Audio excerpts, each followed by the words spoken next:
بسم الله الرحمن الرحيم. سورة النساء رکوع نمبر 20. اعوذ بالله من الشیطان الرجیم. بسم الله الرحمن الرحیم. یا ایها الذین آمنوا ای خلق چې ایمان مراوړی دی، کونو شی قوامینا قائمون کی یعنی محکم ودریدون کی، بالقسط په انصاف سره، شهداء لله گواهی ورکون کی خاص الله لرا، ولو علی انفسکم اگر کئی خلاف ستاسو د نفسونو، او الوالدین یا د مور او پلار ستاسو، والاقربین یا د خپلو خپلوانو ستاسو،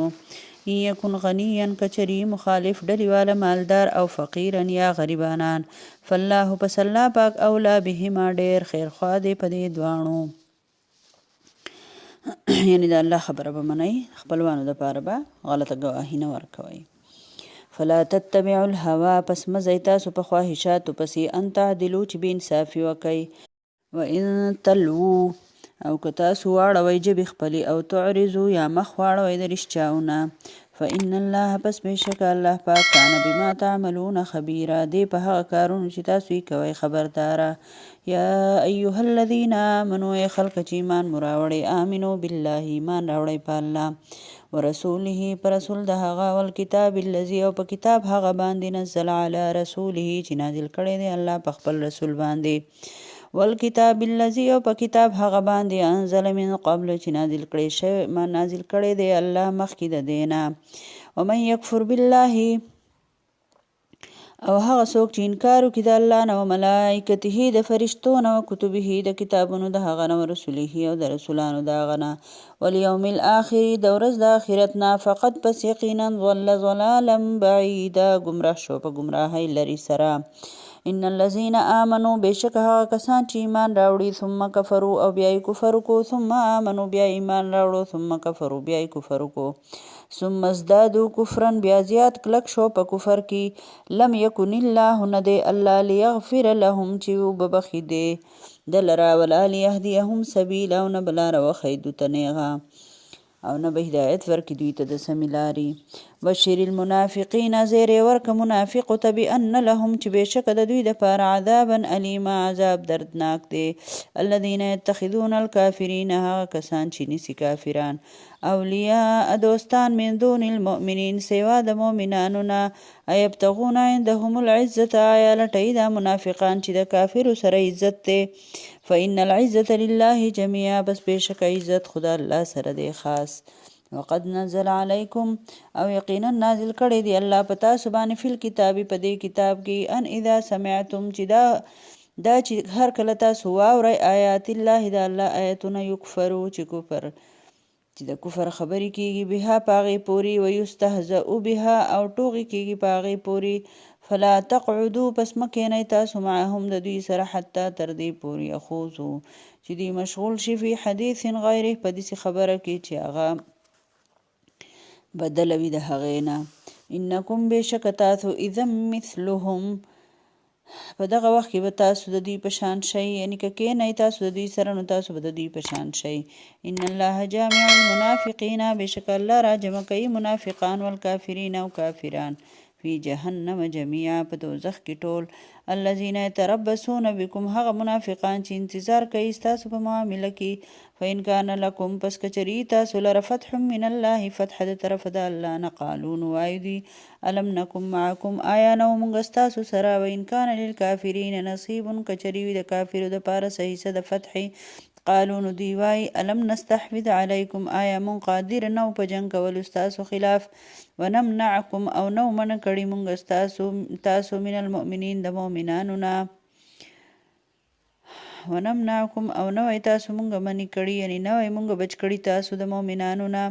فالله یحکم بینکم پس الله به فیصله وکړي د دوی په منځ کې یوم القیامه په ورځ د قیامت.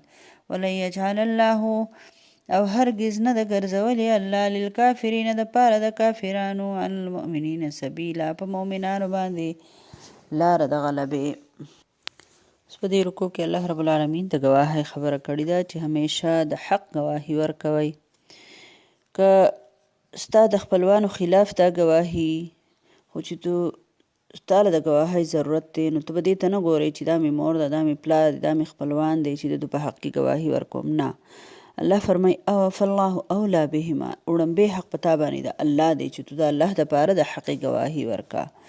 او په ګواهۍ کې چې خبره ګول مټول کوي او خبره اړی راهړی او یو فریق ته نقصان ورکوي، نو دا ډیره سخته ګناه ده. الله فرمایي الله ستاسو په ټولو خبرو خبردار دی. چا نه به خبره پټه کېده، الله نه خبره پټېده، الله نه خبره نه پټېږي. نو دغه شانتي نو په هر حال کې، په هر حالت کې، که هغه کورني معاملات دي، که په خپل منځ کې د مالی معاملات دي، که بل څه لین دین دی د خپلو سره دی، د پردو سره دی، په هر حال کې به د انصاف لمن نیسئ او انصاف وکړئ. تا ته په هیڅ صورت کې د بې انصافۍ اجازت نشته دی. که د یو مؤمن او د کافر مسله وه هم، نو حق به وي او نیک ته به نیک وي، بد ته به بد وي، رښتیا ته به رښتیا وي، دروغو ته به دروغ وي.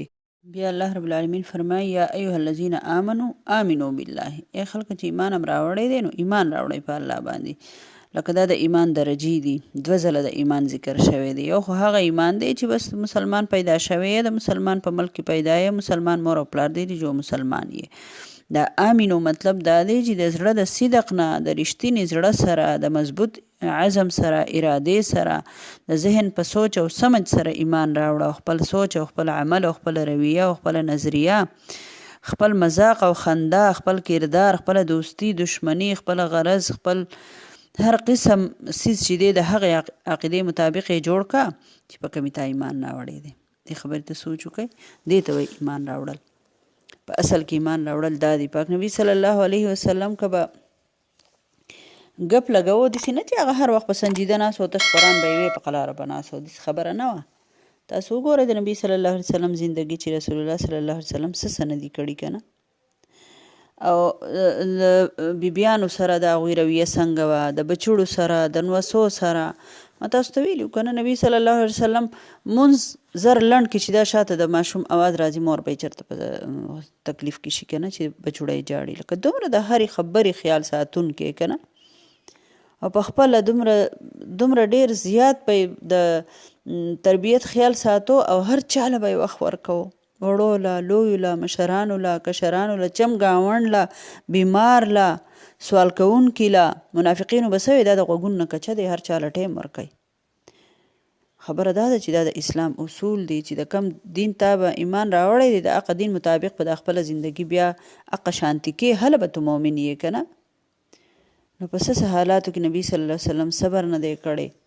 په هر وخت کې لکه صابره، په هر وخت کې خنده پیشانی، لکه هر وخت روڼ تندی، چېرته یې ورانیت نه دی نیولی چاته، او همیشه دونه نرمي کول چې خلک به ورته حیران وو. نو دا د نبي صلی الله علیه وسلم اخلاق نو چې مونږه په حقیقي معنو کې ما او تا هم دغه شانتي اخلاق خپل کو. بیا الله فرمایي چې ځینې خلک چې ایمان یې راوړو بیا یې کفر وکړو، بیا ایمان راوړو بیا یې کفر وکړو، نو دا د کفر درجې دي. ځینې خلک دغه شانتي په نوم مسلمانان د مسلمانانو په ډله کې پیدا وي، او نور ټوله زندګي سراسر د اسلام خلاف، سراسر د اسلام خلاف، هیڅ شرعي تقاضا نه پیژني، هیڅ شریعت او هیڅ پابندي نه مني. نو داسې بنده سراسر په ګمراهۍ کې مبتلا وي. او بیا الله رب العالمین فرمایي چې د منافق سړی چې دی د کافرو سره ځکه دوستانې کوي چې د دوی دا خیال چې ګینې د دوی سره زه دوستانه وکړمه، دا کافر دی نو د دوی سره عزت دی، یا دی خیر دی که دی مرتد دی، د دین نه ناخبره دی، زما سره ځکه مینه ده چې زما ته دنیاوي فایدې دي، او د دوی سره خواته کېږم چې د دوی سره عزت دی. الله رب العالمین فرمایي عزت او ذلت د الله په لاس کې دی، عزت او ذلت د الله په لاس کې دی. هغه منافقین چې دي نه د کافرو ملګري شو او نه د مسلمانانو شو، په منځ کې ونښاته، ځکه چې دوی به دا خیال چې مسلمانانو به ونه ګټله جوزر به کافرو ته ورمایله شو، چې کافرانو به وبایلله جوزر به مسلمانانو له راله، او دوی به دا مونږ ټیک کار کوو. نه، الله فرمایي دا ډېر غلط کار تاسو کوئ. او بیا الله رب العالمین فرمایي اوس د مسلمانانو ته الله رب العالمین دا تاکید کوي چې که یو بنده مسلمان دی، کلمه ویلې ده، او دی د کافرو په مجلس کې کینی، او په دغه وخت کې د مسلمانانو خلاف د نبی صلی الله علیه وسلم پسې ملنډې کیږي، په مسلمانانو پورې د دین په یو حکم پسې ملنډې کیږي، خنداګانې کیږي او د سره ښه په آرام باندې ناست دی، نو قرآن سوی انکم اذا مثلهم، بېشکه تاسو هم د دوی په شان شوئ، تاسو هم په دغه کافرو کې به تاسو شمارېږئ چې ستا په تندي باندې کوت قدر ته نه راځي چې ستا په اسلام پسې خنداګانې کیږي، ستا په پیغمبر پسې ملنډې کیږي او ټوغې کیږي او ته په آرام باندې هغه برداشت کې، دا ته څنګه مسلمان یې؟ څنګه چې نبی صلی الله علیه وسلم حدیث دی که نه چې د خلاف شرع کار وګورئ چې په فرایضو باندې خپې ښودې کېږي نو په لاس یې منې که په لاس یې نه شي، په ژبه یې منې که په ژبه یې نه شي، نو په طاقت دې هېڅ قسم نه وي، نو بس په زړه کې ورته بیا بد ګوره او دا یې ورته ووایي چې دا د ایمان د ټول نه کمزوري درجه ده. موږ په کورونو کې زموږ ودونه دي، کلاو ټیپونه لګېدلي او په ډاګه ورته خلک دغه کوي ګډېږي او دا د کور مشره ده او ښه قرآن وایي او ښه نیکه ده، زما پکې وایي زما پې نه رسي، ولې دې نه رسي؟